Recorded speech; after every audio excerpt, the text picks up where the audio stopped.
High low check high low. अरे operator, अरे भाई डीले बढ़ावा नहीं मर्दना। High low.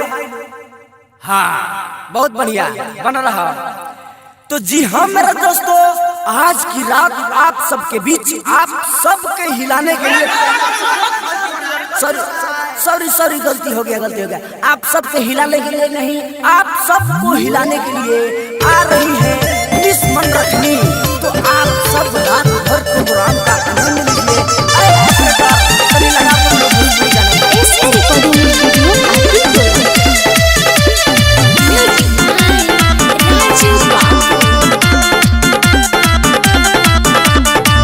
बनी नाचे उमर बकाचे देखी के हमरा के नोट देला दाचे।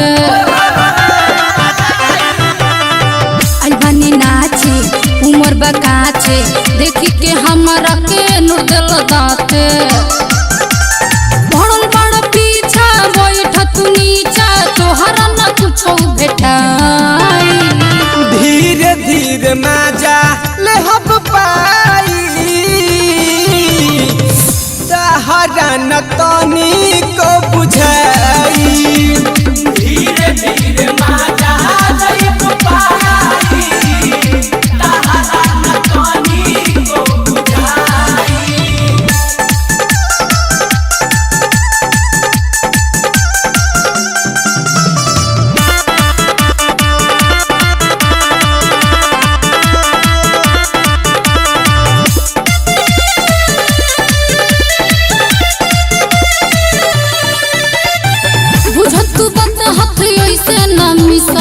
लगे बोलाई के दत जोहनी पीसा।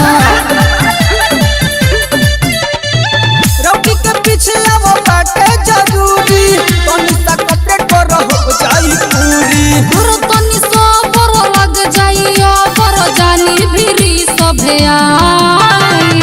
धीरे धीरे मजा ले हब पाई हरा न तनी को बुझाई। धीरे धीरे मजा ले हब पाई हरा न तनी को बुझाई।